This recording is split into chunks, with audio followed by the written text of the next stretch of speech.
नमस्कार दोस्तों, आज हम फिर जुड़ चुके हैं आरती जी के साथ, जो कि आज बताएंगे कि पिक ऑफ द डे क्या रहने वाला है 16 तारीख के लिए, 16 अगस्त के लिए। जिस तरीके से कल प्रधानमंत्री ने भी अपने भाषण में बताया कि कुछ सेक्टर्स हैं जिनके ऊपर अगर पूरा देश ध्यान दे तो निश्चित ही शेयर मार्केट से बहुत अच्छे से हम कमा सकते हैं। आज उन्हीं के लिए अगर कुछ आरती जी सजेस्ट करें, जैसे डिफेंस हो गया, जो नई एजुकेशन पॉलिसी आई है वो हो गई, और एग्रीकल्चर हो गया, रिन्यूएबल एनर्जी हो गया। मैडम, आप क्या सजेस्ट करती हैं, आज का पिक ऑफ द डे क्या रहने वाला है? पिक ऑफ द डे के लिए वैसे अगर मैं कहूंगी एनर्जी के अंदर आप बहुत सारे एनर्जी के हैं इस समय। अगर आप देखेंगे कि सुजलॉन वगैरह काफी मूव कर रहा है, तो सुजलॉन एक ऐसा छोटा शेयर है जो कि आपने देखा होगा कि 12 रुपए से मूव करता हुआ आज यहाँ पर 76 से 82 रुपीज का हाई लगा चुका है। लेकिन अभी आप देख रहे हैं कि कुछ दिनों से करेक्शन में है। अभी जो कल की अगर आप देखेंगे लास्ट डे की करेक्शन हुई है, तो उसके अंदर थोड़ा सा मार्केट की वजह से उसमें करेक्शन आई है। तो उसकी जो रेंज है, अगर आप उसे अपने अंदर उसमें बाइंग में रखें स्टॉक के लिए, छोटा स्टॉक है, स्मॉल स्टॉक है, तो उसे आप 60 से 65 की रेंज में अगर आप बाइंग में लॉन्ग टर्म के लिए आप रखते हैं, तो आने वाले टाइम में रिन्यूएबल एनर्जी में आपको ये एनर्जी के लिए अच्छा स्टॉक आपके रहेगा बाइंग के।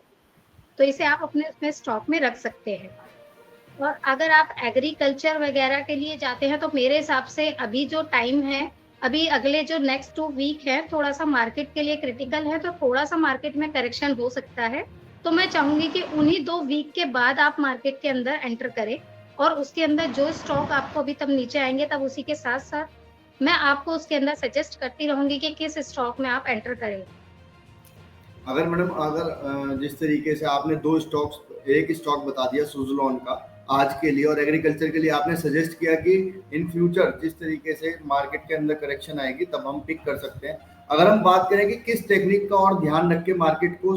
वॉच किया जाए, अगर आप हमारे व्यूअर्स को बता सकें। बिल्कुल, जैसे कि अभी मैं लॉन्ग टर्म के लिए नहीं बात करूँगी। अगर जो लोग शॉर्ट टर्म में करने वाले ज़्यादातर मार्केट की साइड पे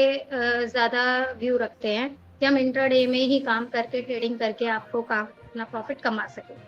तो इंट्राडे वालों के लिए मैं ज़्यादातर कहूँगी, क्योंकि अगर मैंने बेसिकली ज़्यादातर लोगों को जो देखा है काम करते हुए, तो वो लोग क्या करते हैं कि नीचे देखते हैं कि वॉल्यूम कितना हुआ, कितना बायर है, कितना सेलर है, उसे देखकर रखते हैं कि बायर ज़्यादा है, तो बाइंग कर ली। ठीक है, सेलर ज़्यादा है, तो अभी इसमें मंदी बन रही है। लेकिन हम लोग ये भूल जाते हैं कि आजकल लोग, अगर यहाँ पर चल रहा है किसी, सपोज़ एक एग्ज़ाम्पल के तौर पर मैं बताती हूँ, अगर किसी स्टॉक का रेट 150 चल रहा है, अगर मैं 130 की बिड लगा के या 125 की बिड लगाकर छोड़ दूँ,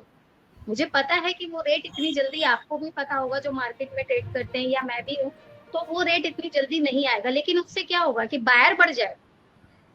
तो ये एक सबसे बड़ा कारण है कि बायर को बढ़ा हुआ दिखाने के लिए और कंपनी के उसमें एंटर करवाने के लिए लोग इस बायर के धोखे में आकर उसके अंदर एंटर कर जाते हैं, जबकि ना कि पूरे दिन के अंदर 130 का रेट आता है और लोग बायर को देखकर उसके अंदर एंटर कर जाते हैं, जो कि उन्हें प्रॉफिट नहीं देता।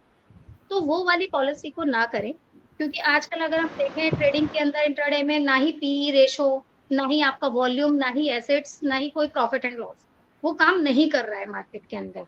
तो उसके लिए सबसे अच्छा कारण है, अगर आप शॉर्ट टर्म में ट्रेड करना चाहते हैं, डे ट्रेडिंग, तो उसके अंदर एक आपका एवरेज प्राइस कर एक पॉइंट आता है, एटीपी, जो किसी भी स्टॉक का डे वाइज चलता है कि कितने एवरेज पे वो शेयर ट्रेड कर रहा है।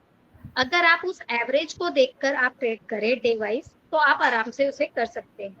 डे ट्रेडिंग का मतलब ये है कि अगर एग्जांपल यही है कि एक 150 का शेयर है और एवरेज प्राइस आपका चल रहा है 145, तो आप 145 का स्टॉप लॉस लेकर आप उस शेयर को बाय कर सकते हैं, क्योंकि वो 145 को इतना इजीली क्रॉस नहीं करेगा। अगर वो उसे क्रॉस करता है तो वो वीक जोन में जाएगा, यानी आप उससे एग्जिट हो जाए, तो आप उसका स्टॉप लॉस रखकर उससे आप बाइंग कर सकते हैं। अगर वो आपका बढ़ रहा है रेगुलर एवरेज प्राइस, यानी उस शेयर में तेजी आनी ही है, तो आप इस एवरेज प्राइस को ध्यान में रखकर आप डे ट्रेडिंग आराम से कर सकते हैं। ठीक है मैडम, आज आपने हमारे व्यूअर्स को बताया कि किस तरीके से आज का वो कौन सा स्टॉक पिक करें और किस टेक्निक को लगाकर वो इन फ्यूचर अपने शेयर्स को इन्वेस्टमेंट करके अपने पैसे को बढ़ा सकते हैं। आज आप हमारे साथ जुड़े, आपको बहुत बहुत धन्यवाद।